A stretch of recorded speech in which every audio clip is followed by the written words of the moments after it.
Lagers, Pilsners, India Pale Ales, Double IPAs, Doppelbocks, Belgian Goldens. That's right, it's all here on another round of Brewsday Tuesday. Here's DreZ and Big Nate. Brewsday Tuesday, brought to you by the Southern Restaurant and Six Pack Store in downtown Blacksburg. Big Nate, what would you like to say? You know those signs you always see in workplaces? It's been this many days since a workplace accident. I just want to point out, I opened both cans today without any overflow, any spillage. Very impressive. I need a sign. Well, you know, it's funny. You know, I do the tap thing out of force of habit. I've started doing it. Clearly, it works. Well, supposedly, you know, it's supposed to help if it got shooken up or whatever.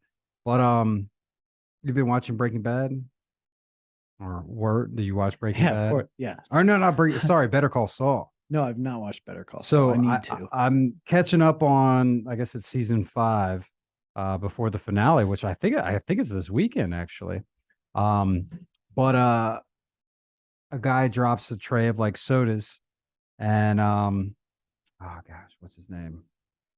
The lawyer guy, not Saul, the other one, Howard. Saul? Howard says that the trick to stopping it if it got shook up was you rotate it.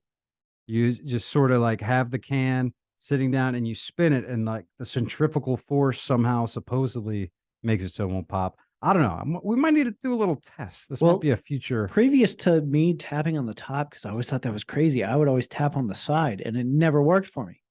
But your top system seems to be the best system I've seen. I don't know. It's not mine. I mean, that's a trick as old as time. I remember learning that in elementary school. I think it works. I think I just do it just out of force of habit. I don't know if it actually is. It the series finale or just the season finale? Series finale is going to be this. So that's this weekend, I do believe. So I watched Breaking Bad right after they finished their series because I'm a notorious binge watcher, so I hate like having to wait. And now I've done it on several shows, and it's exhausting. So you got to now you got to pick it up, if you wanted to catch it. So once again, we are drinking beers from Rhinegeist, the German brewery in Cincinnati. I just popped the Mathlete, which is a locale IPA. So unlike most craft beers, this actually does have the calorie count on here. 115 calories in this can. 4% ABV. Like also most locale beers, you're not going to get a lot of alcohol content on it, unfortunately. But it says right here that Mathlete data don't lie. Hit the buzzer because the numbers are in, and this is the most flavor you can fit into a 115 calorie IPA. It's crisp, refreshing, and unaccountably hoppy. You don't need a TI-84 to know Mathlete is a sum greater than its parts. And when I first read that, I was just like, I remember it was a TI-83 when I was in school. We have aged that much? Yeah, geez Louise. Well, and I remember actually the TI-108s. Those were like the little crappy blue calculators. The blue ones they gave you at the at SOL time. Yeah, the ones that you would type in and spell boobs when you flip it over. And I'm pretty sure they were solar powered. Mm-hmm. Yep. Yeah, you'd cover up those 4 little squares, and then it doesn't work. That can you're holding might be my favorite in the entire series, but I've got the Rhinegeist Flamingo Tropical IPA, and also I want it to be known, DreZ was handed the Mathlete. He picked the beers, but he was handed the Mathlete because he's the most detail-oriented individual I know. So I figured it's like a mathlete. He is our mathlete. I figured you handed it to me saying like, oh, he needs the locale over there, putting on the pounds. Thanks a lot, Big Nate. No, we have you double check everything for a good reason. But this Flamingo Tropical India Pale Ale, bright, juicy, and blushing with vivid fruit esters. This tropical IPA invites you for a creamsicle cruise over Lupulin lagoons towards sherbet sunsets. Creamsicle cruise. Yeah, they're really being flowery with the language. Everyone knows that the best way to take the vibe to 11 is with a few well-placed flamingos. I like the Spinal Tap reference there. Yeah. I mean, yeah, they did it. 6.4% ABV. I'm very excited to dig into this, but I think we got more stories to tell. Yeah, I was gonna say you gotta hit us with the at party ink tattooing that apparently you didn't get suckered into, but I'm guessing somebody did. Oh, this is prime story of my life. Okay, so when you hear a story that there's going to be a tattoo gun at a party, you expect adults, ne'er-do-wells, people who maybe just haven't done things right in their life. This was at my goddaughter's first birthday party. That's a good spot for it. So we got like a bunch of little kids getting tattoos. Yeah. I mean, the parents were getting tattooed at this birthday party that was at my friend's house, and buddy of mine is an amateur tattoo artist, which I think is just something that's incredibly shady, and I tell him that regularly. But my mom was also at the party. Oh boy. And I was like, I need a touch up on the ladybug on my foot. Ooh. Long story short, at this first birthday party for this little girl, my mom is getting her ladybug tattoo touched up. And my buddy says to me, hey, do you want to do a couple lines? No, I really don't. Mom's like, yeah, go ahead. You can put some of the red in. So I held a tattoo gun for all of like 30 seconds. Never again. Okay, so you're all right. My head went a bunch of different ways there, because when you said you want to do a couple lines, I'm like, okay, this is a first birthday party that's really going wild. You got cocaine, you got tattoo guns, but no, he was offering for you to tattoo the lines on my mom's foot, and she encouraged this. Yeah, all right. It was. What's the opposite of functional? Wow, because that was that. Wow, and you did it, or you didn't do it? I did it. I was not thrilled. How'd it go? She hasn't had a touch up since, and it's been about 6 years. So it's okay. Well, there you go. And you didn't tell me that you've given a tattoo. I chose one of the, this is a filled in section already. So I'm just adding color. Okay. Like Bob Ross style. I'm not doing outlines. But still, man, that's that's a good I would say never have I ever, but I have. Not too many people have given a tattoo in any rhyme sign. Everything was clean. Nobody got infected. Nobody was charged anything. So wow, I think it's all legit above board. But it was interesting. Wow, yeah, to say the least. That's pretty. That's a story. The child who was having her first birthday party is now going into kindergarten. Where does the time go? Just flies. She's got a full sleeve. I remember your tattoo party. There were princesses. Oh man, that's crazy. Yeah, in fact, I actually I just went to Raleigh a couple weekends ago for a concert and met up with an old buddy that's really into artwork. Like that's what he went to school for. He's an art teacher. He does all these awesome murals and stuff. And it's funny because hindsight, like I was checking out his Instagram later on, and I realized, like, oh man, he's done a lot of awesome murals at breweries that I've actually seen and was like, man, that's pretty cool. And little did I know it was my own buddy. But I pop over to his place and typical kind of like, art dude. Like it's a bit, it's cluttered. He's got like this and that, and he's got a huge like piece of, he's working on this, he's working on that. But he sat me down.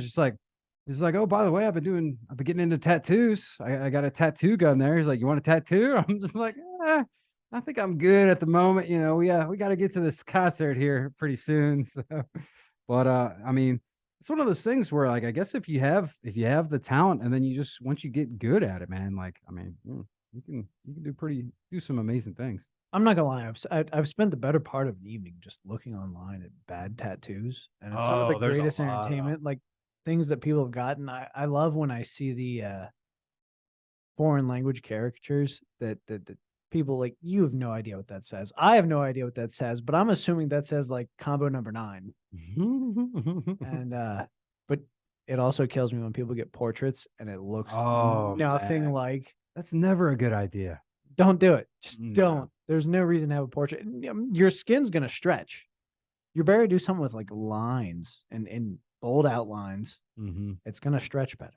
Yeah, I don't know. I'm certainly no tattoo expert. Obviously, I don't have any, but yeah, it's one of those things where it's kind of the point in my life where I was just I'm kind of like, it's almost it does seem rarer to not have tattoos than to have a tattoo these days. Unlike, We're the true 30 years rebels. ago or whatever. Yeah, I'd say so at this point. I don't know. But speaking of tattoos, we got on from incarceration. So we didn't really talk much about the music, but you were looking at the back of my shirt. You're like, I can't quite remember who all was there.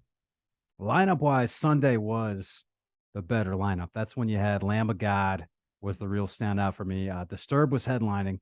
Seether was on the bill. Black Veil Brides was awesome. Jelly Roll, Nothing More was always light years phenomenal. ahead of anyone at their caliber. Also, John 5. I know we just recently saw him with Rob Zombie, but John 5 doing his like solo thing, which was pretty damn cool. Looks like you have a question. I've still not seen a solo set from him, and I'm dying to. But it was interesting when we went to see them in Charlotte a couple weeks back.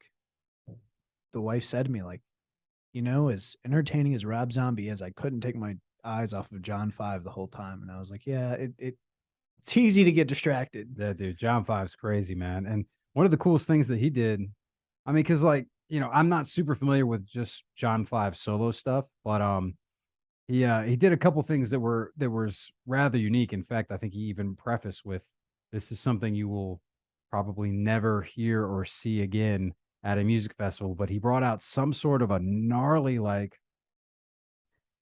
I mean, I guess it was obviously a stringed instrument, not your average guitar, but it was something that was more like, I guess kind of a bluesy or bluegrass sort of a thing, and did just this wild, wild piece.